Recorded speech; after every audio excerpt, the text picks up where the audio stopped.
இன்று இதமான காலை தென்றலில் அனைத்து அன்பு உள்ளங்களுக்கும் என் இனிய காலை வணக்கம். இன்று ஒரு குறள், அதிகாரம் 13, அடக்கம் உடைமை. குறள் எண் 122. காக்க பொருளா அடக்கத்தை ஆக்கம், அதனின் ஊங்கு இல்லை உயிர்க்கு. தெய்வப்புலவர் திருவள்ளுவர், உயிர்கட்கு அடக்கத்தின் மிக்க செல்வம் இல்லை, ஆதலால் அவ்வடக்கத்தை உறுதி பொருளாக கொண்டு அழியாமல் காக்க என்கிறார்.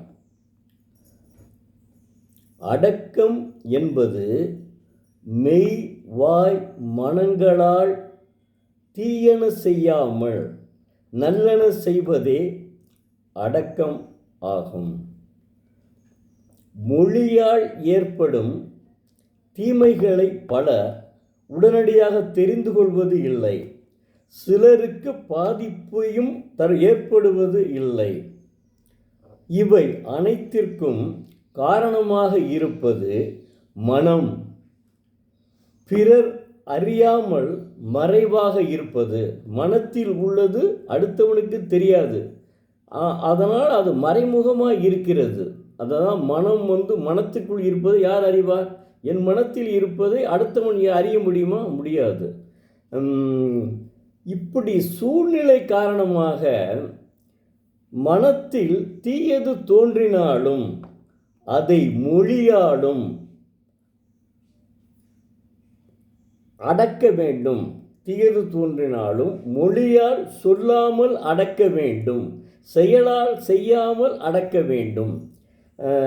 அவ்வாறு அடக்கம் நல்லனவற்றில் மனம் மொழி செயல்களை இயக்க உயிரை பற்றியுள்ள மாசுகள் அகலும்.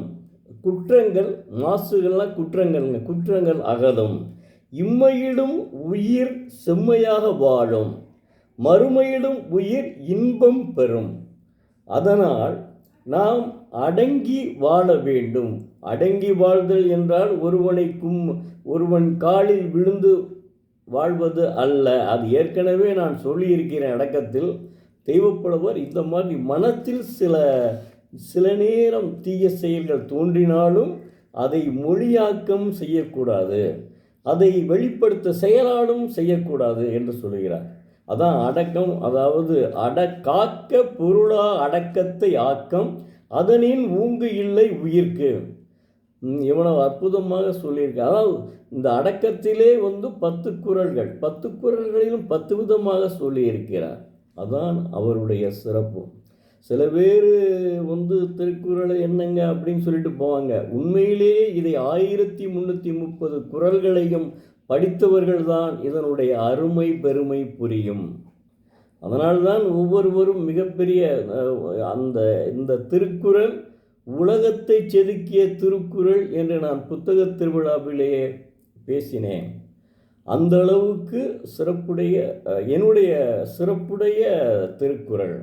அதான் திருக்குறளையாவது வாங்கிட்டு போகணும்னு எல்லாருமே சொன்னாங்க. வேறு எதை வாங்கட்டாலும் பரவாயில்ல, திருக்குறளையாவது வாங்கிட்டு போங்க.